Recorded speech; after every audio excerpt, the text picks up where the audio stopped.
Tamil news நேரல் வணக்கம். இன்றைய சிறப்பு நேர்காணலில் நம்முடைய இருப்பவர் மூத்த பத்திரிகையாளர், அரசியல் திறனாய்வாளர், மரியாதைக்குரிய திரு ஐயநாதன் சார். சார் வணக்கம். வணக்கம் சார். கடந்த சனிக்கிழமை 3 கட்சிகள் கவர்னர்கிட்ட போய் பெட்டிஷன்ஸ் கொடுத்தாங்க. ஒன்று பாரதிய ஜனதா, பிறகு திராவிட முன்னேற்ற கழகம், பிறகு அண்ணா திராவிட முன்னேற்ற கழகம்.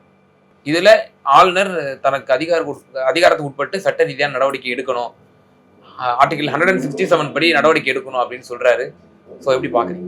இந்த கட்சி மாறல் தடுப்பு சட்டம் அப்படின்னு சொல்லக்கூடிய அது இருக்கு இல்லைங்களா, அட்டவணையில இருக்காது. அட்டவணையில ஒரு விஷயத்த சட்டத்தை பாஸ் பண்ணி அதை அட்டவணையில போட்டாங்கன்னா அதை யாருமே பரிசீலனைக்கெல்லாம் உட்படுத்த முடியாது. அதுபடி அப்படியே நடந்துக்கணும்.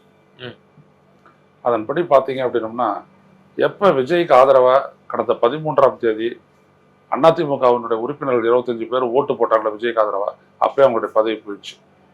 ஆனால் 15 நாள் ஆனதுக்கு அப்புறமும் கூட நீக்கவே இல்லை சபாநாயகர். இது ஒன்று.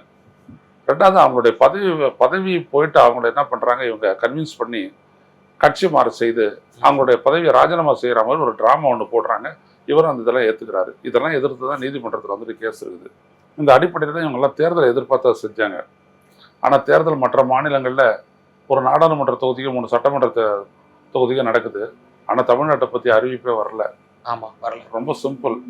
தேர்தல் ஆணையம் இதை வந்துட்டு ரொம்ப சீரியஸாக பார்க்குறாங்கன்னு அர்த்தம். அவன் வந்துட்டு ஒத்துக்க மாட்டான், இந்த விஷயத்த வந்துட்டு ஒத்துக்க மாட்டான். ஸோ இப்போ நீதிமன்றத்தில் வர சப்ஜுடிஸாக இருக்காது, விசாரணையில் இருக்குது. இந்த குதிரை பேரத்தை என்கரேஜ் பண்ண, அதாவது கண்டுக்காமல் விட்டுட்டு எலெக்ஷனை நடத்த மாட்டாங்க. ஸோ அதை இவங்களுடைய இதை பற்றி முடிவு வந்துட்டு வர வரைக்கும் தேர்தல் நடக்காது. விஜயனுடைய அந்த தங்களுடைய எண்ணிக்கையை அதிகப்படுத்திக்கணுன்றது இன்னும் நிறைவேறாது. இது ஒரு கடிவாளம் போட்ட மாதிரி இருக்குமா? இன்னும் இப்போ ஒரு பேட்ச் வந்து அதிருப்தியில் இருக்காங்க. எஸ்பி வேலுமணி உட்பட 7 எம்எல்ஏக்கள், பல முன்னாள் எம்எல்ஏக்களும் அதிருப்தியில் இருக்கிறாங்க. இவங்களை ராஜினாமா செய்ய விடாம ஒரு கடிவாளம் போட்ட மாதிரி இருக்குமா, இல்லை இவங்களும் ராஜினாமா பண்ணிட்டு போனா இடைத்தேர்தல் நடக்குமா? இல்லை, எந்த விதமான கடிவாளம் எதுவுமே கிடையாதுங்க. வயலேட் பண்ணிட்டாங்க. 47 பேர்ல 25 பேர் வயலேட் பண்ணிட்டாங்க. அவங்களுடைய பதவி போனது தான். அதை எப்படி அந்த பதவி ஒரு ரெஸ்டோர் பண்ண, இவர்கிட்ட ஒரு கடிதம் வாங்கிட்டு, மன்னிப்பு கடிதம் வாங்கிட்டு அது வந்துட்டு இல்லை அப்படின்லாம் சொல்லலாம் முடியாது. அதுக்கெல்லாம் இல்லை. அதெல்லாம் ஆரம்பத்திலேயே அதை விட்டுட்டாங்கன்னா, கண்டுக்காத விட்டாங்கன்னா அது வேற விஷயம். ஆனால் இவங்களை பதவி நீக்க செய்க அப்படின்னு சொல்லிட்டு இவர் எடுத்தாந்து கடிதம் கொடுத்துருக்காரு, மனு கொடுத்தாரு.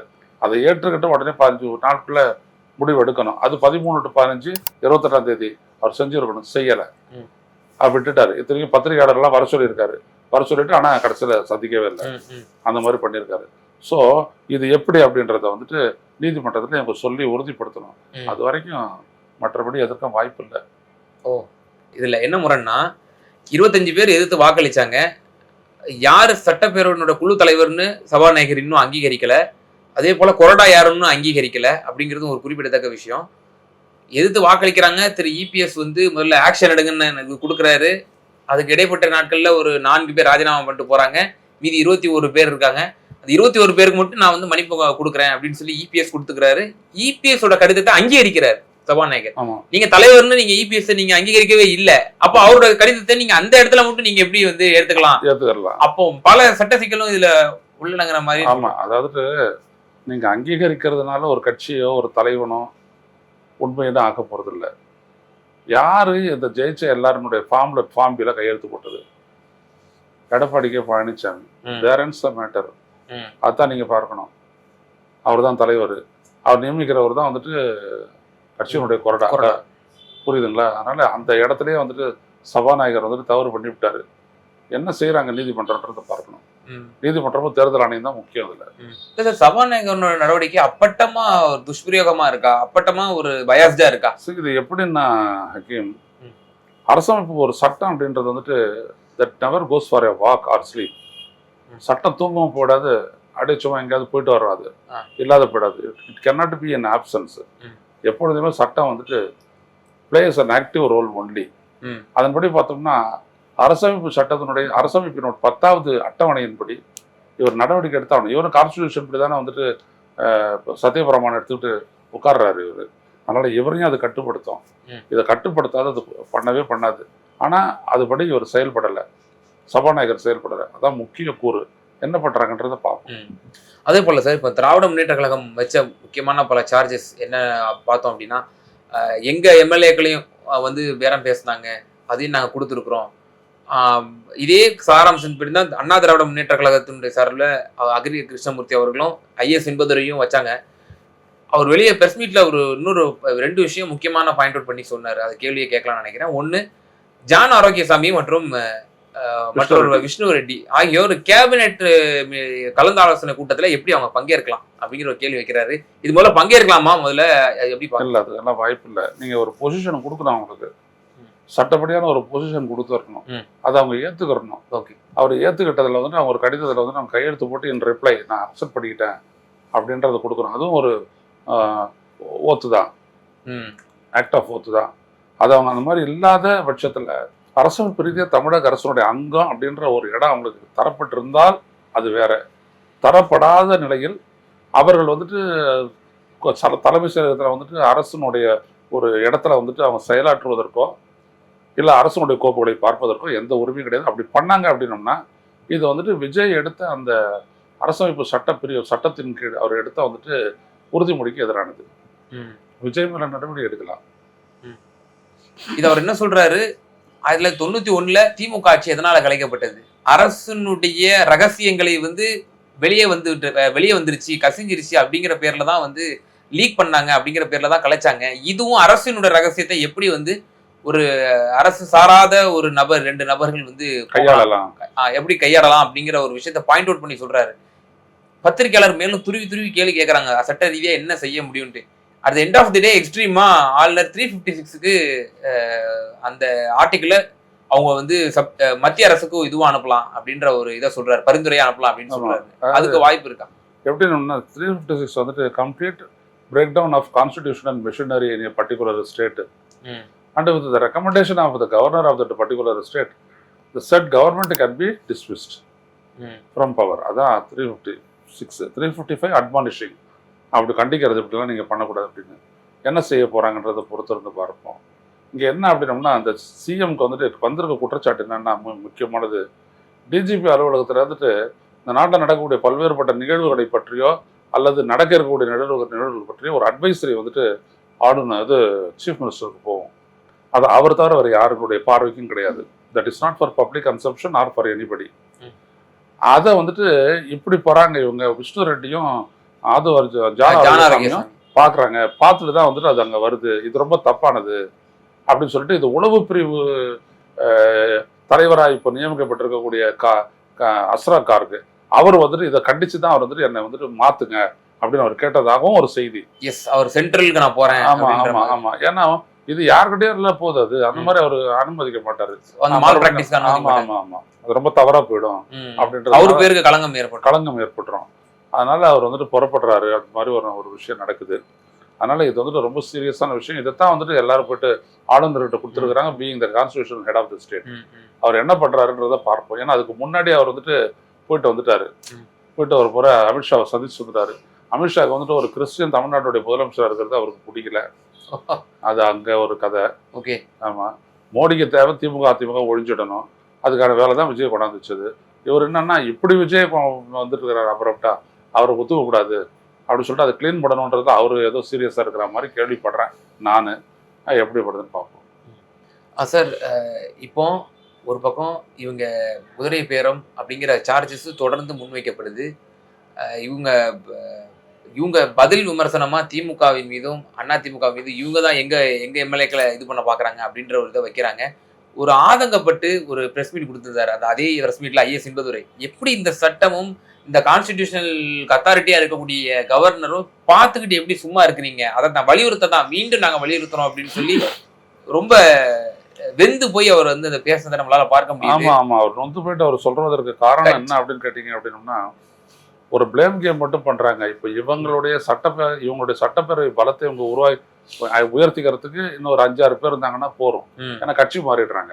அதுக்கப்புறம் தேர்தல் நடந்துதான் மறுபடியும் வரணும். ஸோ தேர்தல் நடந்துச்சுன்னா அது வேற, அதனுடைய முடிவை பொறுத்து ஆக்குன்னு வச்சுக்கோங்க. ஆனா அவங்க என்ன பண்றாங்க, திமுக வந்துட்டு இவங்களுடைய கட்சியினரை வாங்கி இவங்களை கவிழ்க்க பாக்குறாங்க அப்படின்ற ஒரு குற்றச்சாட்டை வச்சு அவங்க பேசுறாங்க. இப்போ ஆக்சுவலா பாத்தீங்கன்னா திமுக இவங்களை ஆட்சியை கவிழ்க்கணும்னா 59 எம்எல்ஏ வாங்கணும். அது எந்த காலத்துல நடக்கிறது? அது இப்போ 59 பேர் தான் இருக்காங்க, அவங்க பெரும்பான்மை ஆகணும் அப்படின்னா இன்னொரு 59 பேர். அது எந்த காலத்துல நடக்கிறது? அதனால அது கிடையாது. உண்மை என்னன்னா இதுலயும் ஒரு பிளேம் கேம். திமுக வந்துட்டு சித்தரிக்கிறது தான் அந்த மாதிரி நம்புவாங்க ஜனங்க அப்படின்றதுக்காக அவர் செய்கிறாங்க. மற்றபடி வேற ஒன்றும் இல்லை. அதில் சம்மந்தப்பட்ட திருநாவுக்கரசு வந்துட்டு பார்த்தீங்கன்னா அவர் இந்த ஐபிடிஎஸ் அப்படின்ற அந்த இது வந்துட்டு எல்லாரோடையும் தொடர்பில் இருக்காது. ஸோ அதில் இருக்கக்கூடிய எல்லா நபர்களுடைய பேர் அட்ரஸ் பேர் டெலிஃபோன் நம்பர் இருக்கும். அதை வச்சுக்கிட்டு இவரெல்லாம் தொடர்பு இருக்குதுன்னு சொல்லிட்டு இழுத்து விட்டு இடி மாதிரியே இங்கே இருக்கக்கூடிய போலீஸ் வந்துட்டு என்ன பண்ணுறது, அவங்கள உள்ள வைக்கலாம் அப்படின்ட்டு ஆக்சுவலாக அவங்களுக்கு மீதான அது வந்துட்டு ஊழல் லஞ்சம் கொடுக்க முயன்றது அப்படின்றது தான். அதை வந்துட்டு பண்ண வேண்டியது டிவிஎஸ்சி தான், போலீஸ் கிடையாது.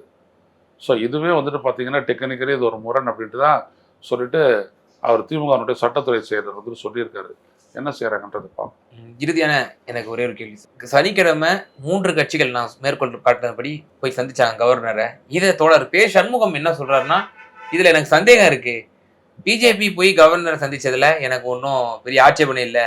அவங்களுடைய கவர்னர் தானே போய் சந்திக்கிறாரு. திமுகவும் அண்ணா திமுகவும் ஆட்டுக்கு தாடி நாட்டுக்கு ஆளுநர்னு சொல்றீங்க. நீங்க எங்க போய் அவங்கள போய் சந்திச்சு போய் மனு கொடுக்குறீங்க? கவர்னர் டம்மி போஸ்ட்ன்றீங்க, அவங்க மனு கொடுக்குறீங்களே, அப்போ என்ன உங்களுக்குள்ள இருக்கிற அண்டர்ஸ்டாண்டிங் அப்படின்ற மாதிரி தோழர் பே. சண்முகம் கேட்கறாரு. இந்த கேள்வி எப்படி பாக்குறீங்க? இல்லை, பே. சண்முகம் இப்போ கேட்கறதெல்லாம் வந்துட்டு என்னன்னா, அவர் ஒரு முடிவு எடுத்துட்டாங்க. அவங்க அந்த முடிவு தப்பு, கொள்கை ரீதியாக விமர்சிக்கப்படுது அவருடைய கட்சிக்காரங்களாலேயே. அதனால அது கன்வின்ஸ் பண்றதுக்காக எதையோ அவங்க சொல்லிட்டு இருக்காரு. ஒவ்வொரு நாளும் ஒரு ஒன்று சொல்லிட்டு இருக்காரு. அவர் வந்துட்டு இப்போ வந்து தாவேகா ஒரு பேச்சாளர் மாதிரியே வந்து பேசிட்டு இருக்காரு. ஒவ்வொரு நாளும் திமுகவை எதிர்த்து பேசிட்டு இருக்காரு. எனது கேள்வி என்னன்னா, ஆளுநர் டம்மி, ஆளுநர் எதுக்கு தேவை அப்படின்னு சொல்லிட்டு கேட்குறாங்க. அது கொள்கையில் உங்களுக்கு உடன்பாடு இல்லையா? சிபிஎம் நிலைப்பாடு உடன்பாடு இல்லையா? நீங்க வந்துட்டு ஆளுநர் இருக்கணும்னு நினைக்கிறீங்களா? ஆளுநர் கூடாதுன்றதுதான் உங்களுடைய நிலைப்பாடும். இங்க தமிழக அரசு மாதிரி தானே அங்கே வந்துட்டு பாத்தீங்க அப்படின்னா கேரளாவில ஆமா பினராயி விஜயனுடைய அரசு எவ்வளவு பெரிய சங்கடத்துலாம் உண்டாச்சு. ஆரிஃப் முகமது கான் பயங்கரமா ஆச்சா இல்லையா? அப்ப அங்க மட்டும் உங்களுடைய நிலைப்பாடு மாறுதான்னா? பீங் த கான்ஸ்டியூஷன் எடுன்னு எத்தனை முறை போயிட்டு பினராயி விஜயன் அவர் சந்திச்சிருக்கிறாரு. அதுக்கு என்ன சொல்றீங்க? அது ஆட்டுக்கு தான் தாடியாச்சு, அது போக மாட்டேன் அப்படின்னு எப்போ சொன்னார பினராயி விஜயன்? அவங்க கான்ஸ்டியூஷன் அத்தாரிட்டி என்ன வரைக்கும் இருக்கிறவர்கிட்ட இவங்க போயிட்டு இங்கே நடக்கக்கூடிய அரசமைப்புக்கு எதிரான அந்த நிகழ்வுகள் எல்லாம் அவங்க எடுத்து போயிட்டு சொல்கிறாங்க, நடவடிக்கை எடுத்து சொல்லி. அதில் தப்பா ரைட்டா அதை முதல்ல முடிவை சொல்லு. அதை விட்டு திசை திருப்புறி தாடி சொன்னாங்க, அத்தை சொன்னாங்க, மம்மி சொன்னாங்கன்ட்டு அந்த கதையெல்லாம் வேண்டாம். நிலைப்பாடு என்ன அது சொல்லு. நீங்களும் நம்புறீங்களா? திமுககாரங்க தான் வந்துட்டு திமுககாரங்க வந்துட்டு வாங்க வந்தாங்க அப்படின்லாம் நீங்க நம்புறீங்களா? இன்னும் சொல்ல போனா இன்னொரு குற்றச்சாட்டு வச்சிருக்காரு. நமக்கே கொஞ்சம் ஆச்சரியமா இருக்கு அவர் இப்படிப்பட்ட ஸ்டேட்மெண்ட் விட்டுருக்காரான்ட்டு. முன்னாள் முதல்வர் ஸ்டாலின் சில நாட்களுக்கு முன்னதாக 6 மாசமோ 1 வருஷமோ இந்த ஆட்சி வந்து நீடிக்காது அப்படின்ற மாதிரி சொன்னாரு. இப்போதான் எனக்கு அந்த அர்த்தம் புரிய வருது. செந்தில் பாலாஜி ரிலேட்டடான சில பர்சன்ஸ்லாம் வந்து அரெஸ்ட் ஆயிருக்காங்க. அப்ப யாரு வந்து குதிரை பேரத்துல ஈடுபடுறா அப்படிங்கிற எனக்கு இப்பதான் வந்து தெளிவு, அவரோட பேச்சோட பின்னணி இப்பதான் எனக்கு புரியுது அப்படின்னு சொல்லி தோழர் சண்முகம் திமுக தான் இப்பேரத்துல ஈடுபடுது அப்படின்ற மாதிரி டைரக்டா டிஎம்கே அட்டாக் பண்றாரு. அவர் நெறிப்படுத்த வேண்டியது விஜய இப்படி ராஜினாமா பண்ணிட்டு கரை உடைந்த கரங்கள் எல்லாம் சேர்க்கிறீங்களேன்னு சொல்லி அப்படி நெறிப்படுத்தலாம். சண்முகமும் ஆதவர்ஜுனா ஒரு ரிலேஷனா தெரியல சார், சொந்த பத்தமா டவுட், அதனாலதான் கேட்டேன். ஏன்னா அதே மாதிரி ஒரு பேசுறாரு, அதனால கேட்டேன் நான். இப்படி நிர்மல்குமார் கூட பேசுறது இல்ல, அது ஒரிஜினல் அப்படி பேசுவாரு தெரியும். அடுத்தபடி சண்முகம் பேசிட்டு இருக்காரு, தாவேகானுடைய பேச்சாளர் மாதிரி. அந்த ஆண்டு 4 வார்த்தையை கட் பண்ணிடுறது, இந்த ஆண்டு 4 வார்த்தை. இன்னைக்கு நாடு இருக்கிற சூழல்லாம் பார்க்கும்போது 6 மாசத்துலயே 1 வருஷத்துலயே தேர்தல் வந்தாலும் ஆச்சரியப்படுவதற்கு இல்லை அப்படின்னு சொல்லிட்டு ஸ்டாலின் சொல்றாரு. நாடு இருக்கக்கூடிய நிலையில அப்படின்ட்டு, அந்த நாடு இருக்கக்கூடிய நிலையில அப்படி அந்த வார்த்தையெல்லாம் அப்படி முழுகிறாரு இவர். யாரு? சண்முகம் வந்துட்டு முழுகிறாரு, மாத்திரை முழுங்குற மாதிரி முழுகிட்டு இதை மட்டும் சொல்றாரு. சொல்லிட்டு இதோட தூக்கிட்டு போயிட்டு அந்த இதை வந்துட்டு சென்று முடிகிறார் அவரு. நல்லா வேலை செய்யறீங்க சார். நான்லாம் ரொம்ப கம்யூனிஸ்ட் ரொம்ப மதிச்சுலாம் பேசிட்டு இருப்பேன், இடதுசாரின்ட்டு. இப்பெல்லாம் நல்லா பொத்திக்கிட்டு பேசாத போகணும். இதுக்கு மேலே இடதுசாரிகளா போயிட்டு அவங்க 2 பேரும் ஆஃபீஸ் அட்ரஸை கொடுத்து அங்கே போயிட்டு அவங்கள பற்றி கேட்டுங்க. நமக்கெல்லாம் ஒன்றும் தெரியாது ஐயா, அவங்களுக்கு தெரிஞ்சது உச்சபட்ச அரசியல், மோடி ரேஞ்சி அவங்க பண்றாங்க எல்லாத்தையும், நீங்க அங்கே போயிடுங்க அப்படின்னு சொல்லிட்டு. இதே திரு மு க ஸ்டாலின் அவர்கள் திரு எடப்பாடி பழனிசாமி ஆட்சி கூட சொல்லியிருக்காரு, 1 வாரமோ 1 மாசமோ 6 மாசமோ அப்படின்ற மாதிரி பேசியிருக்காரு. ஆனா அப்பெல்லாம் வந்து அவர் இப்படி அப்ப அவங்க கூட இருந்தாங்க. அவங்களுக்கு கூட இருந்தா ஒரு கொள்கை, எதிரில் இருந்தா ஒரு கொள்கை, நடுவில் இருந்தா ஒரு கொள்கை, எப்படி வேணாலும் வச்சுக்கோங்க. அதான் நான் சொல்ல வரேனே. இவங்க போயிட்டு ஆளுநரை பார்த்தது தப்புன்னா பினராயி விஜயன் எத்தனை முறை போய் பார்த்தாரு, அதனுடைய அர்த்தம் என்னன்ற அவங்க சொல்லுங்க. ஓகே. நிச்சயமா சார். பல்வேறு விவகாரங்கள்ல எங்க நேயர்களுக்கு ரொம்ப தெளிவா உங்களோட கருத்துக்களை பகிர்ந்தீங்க. ரொம்ப நன்றி.